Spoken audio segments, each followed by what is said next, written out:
संभोग के समाधि एक ऐसी पुस्तक है जो बहुत चर्चित और बहुत प्रचलित रही है। साथ ही साथ ये पुस्तक बहुत विवाद में भी रही है। इसके कारण बहुत सारे हैं, क्योंकि ये पुस्तक सर्वाधिक बिकने वाली पुस्तक भी रही है। एक ऐसी पुस्तक जिसे लोग पसंद भी नहीं करते हैं और बड़ा समाज उसका विरोध करता है, फिर भी वो सर्वाधिक बिकने वाली पुस्तक रही है। कारण यही है कि जो लोग परंपरावादी हैं, समाजवादी हैं, उनका ये मानना है कि इस पुस्तक से संभोग को, सेक्स को बढ़ावा मिलता है और समाज की रीतियाँ बिगड़ती हैं, समाज में कुरीति फैलती है। इसी पुस्तक की मैं बात करूंगा आज। इस पुस्तक का पहला चैप्टर है परमात्मा की सृजन ऊर्जा, उस पर हम बात करेंगे।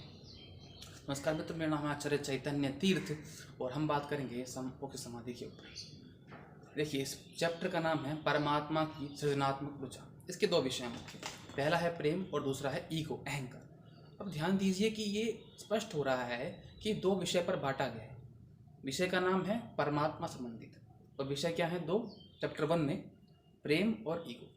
तो इसका सेक्स से संबंध नहीं है, लेकिन सेक्स से बहुत संबंध है। कैसे?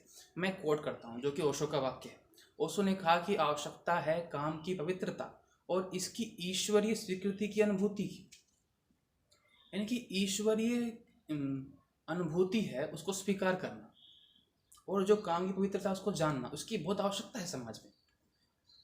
देखिए, मैं पहले प्रेम पे बात करता हूँ। जो ओशो ने कहा उसके अनुसार, उसको कह रहे हैं कि उनका एक जो है वाक्य बता रहा हूँ। जैसे मान लीजिए बचपन छोटा बच्चा होता है, कोई लड़की या लड़का, बचपन से ही सिखाया जाता है कि काम क्या है, सेक्स क्या है, बुरा है।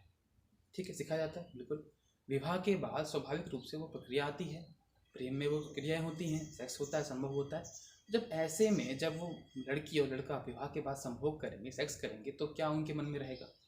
जब संभोग, सेक्स पाप होता है, जो व्यक्ति उनसे कर रहा है या जो करवा रहा है और साथ में लिप्त है, वो भी पापी हुआ। तो हमेशा पत्नी ये मानती है कि मेरा पति पापी है, तो प्रेम कहाँ पैदा हुआ? और पति ये मानता है कि मेरी पत्नी पाप की ओर मुझे ले जा रही है, तो प्रेम कहाँ पैदा हुआ? संतों के पास जाते हैं क्योंकि वो उन्हें ठीक लगते हैं। तो इसी प्रकार से जब बचपन से मन में मेंटली डाल दी जाती है कि काम बुरा है, सेक्स बुरा है, तो आपके विवाह के बाद भी वो बनी रहती है और कहीं ना कहीं उससे प्रेम कम होता है, कि सेक्स तो स्वाभाविक रूप से होना ही है, प्रक्रिया है मानव शरीर की, मानव प्रक्रिया की। तो उसके बाद जब वो प्रेम, संतान उत्पन्न होगी, उसमें प्रेम कैसे होगा? जिस पति से प्रेम नहीं था, वो संतान जो उस पति का फल है, उससे प्रेम कैसे होगा? इस प्रकार से काम को ठीक से ना समझ के, इसको स्वीकार ना करके बड़ी गलती कर रहे हैं। क्योंकि परमात्मा ने व्यवस्था बनाई समाज में, परमात्मा ने सृष्टि बनाई है, सृजन किया है, तो उस सृजन ऊर्जा का, उस परमात्मा की ऊर्जा का उसने काम के रूप में मनुष्य में रखा है, जो हर जगह दिखती है। वही एक बगीचे के माली में है, वही एक पेंटर में है, वही एक कलाकार में है, वही नृत्यकार में है, वही दार्शनिक में दिख रही है, दिख रही है अलग प्रकार से। तो उस ऊर्जा को, जो मूल बिंदु है काम, उसको अगर आपने विकृत कर दिया, बेकार कह दिया, गंदा कह दिया, पाप कह दिया, तो आगे जाकर के वो ऊर्जा जिस रूप में आएगी वो गंदी ही होगी। और विवाह के पवित्र बंधन को आप बिगाड़ रहे हैं, ओशो नहीं बिगाड़ रहे हैं, वो तो समर्थन कर रहे हैं ठीक करने का।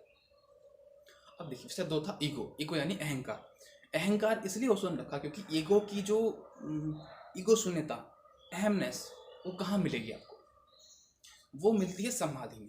लेकिन ओशो ने जो दर्शन दिया है, उसने पुस्तक मुझे लिखा है, वो स्पष्ट है कि अगर आप समाधि को प्राप्त नहीं है, ध्यान को प्राप्त नहीं है, तो भी एक अवस्था है जो एक सामान्य मनुष्य को भी, जहाँ पर अहम शून्यता मिलती है, जब वो किसी अन्य में बिल्कुल डूब जाता है, बह जाता है, वो संभोग के क्षण, सेक्स के क्षण, काम के क्षण, तो वहाँ पर अहम शून्यता की झलक है, पहली झलक है। इसीलिए उसको ये समझ लेना कि पाप या गलत है, तो उस अहम शून्यता को आप पाप क्यों मान लेंगे?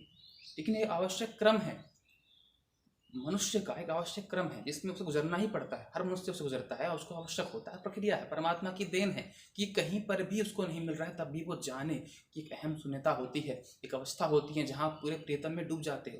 वो प्रियतम परमात्मा हो, वो अपना अहम ब्रह्मास्मि हो, मैं हूँ, या वो प्रेमी हो आपका। पहले झलक तो वहीं से मिलने वाली है। इसलिए इन 2 बिंदुओं में ओशो ने पहले चैप्टर को समाप्त किया है और बहुत ही अच्छी व्याख्या करी है। जो लोग ये समझ रहे हैं कि ओशो समाज शास्त्र को बिगाड़ रहा है, तो समाज शास्त्र का विषय से मैं कुछ नहीं कहना चाहता, लेकिन मेरे मत अनुसार दार्शनिक दृष्टिकोण से और हर प्रकार से ओशो का जो इसी चैप्टर है, ये अध्याय है, ये बहुत ही अच्छी बातें कर रहा है और समझने की आवश्यकता है। काम को इतना गंदा और नकारात्मक कर करके बिल्कुल बिगाड़ दिया गया है। मैं ये नहीं कहता हूँ कि हम जो लोग हर समय काम में लिप्त हैं, कि ओशो ने शुरू में ही कहा इस विषय में पाश्चात्य और पूर्व दोनों ही लोग गलत हैं। कोई ये ना माने कि ओशो पश्चिम के समर्थन में है, वैष्णव फिलॉसफी समर्थन में, ऐसा बिल्कुल नहीं है। शुरुआत में ही उन्होंने कहा है कि हाँ, पाश्चात्य, पश्चिम के लोग और पूर्व के लोग दोनों ही गलत है, कि दोनों नहीं समझा है। एक वो है जो बिल्कुल डूबे पड़े हैं और एक वो है जो पाप कह रहे हैं। वास्तविकता इतनी है, बस स्वीकार करने की। इस पत्ते को मैं क्या मानूं? तोड़ लिया, माफ करना। इस पत्ते को मैं क्या मानूं? पत्ता ही तो मानूंगा, पत्ते को पत्ता ही तो मानूंगा। इससे मैं क्या, इससे अलग मैं क्या देखूं इसको? इसके बाद इसके गुण हैं, लाभ हैं, हानियां हैं, औषधि हैं, ये पेड़ है, लेकिन ये पहले तो पत्ता ही तो है ना। तो जो परमात्मा ने जिस रूप में दिया है, हरे को हरा ही देखना है ना। जिस रूप में प्रकृति ने हमको दिया है, समझाया, उस रूप में ही समझना चाहिए। यही उद्देश्य है चैप्टर 1 का। और अब इस पर चैप्टर 2 पर भी हम बात करेंगे। तो अगर आपने इस चैनल को सब्सक्राइब नहीं किया तो कर दीजिए, क्योंकि इस चैनल पे हम दार्शनिक और स्पिरिचुअल बातें लेकर आते हैं। फिर मिलेंगे आपसे, धन्यवाद।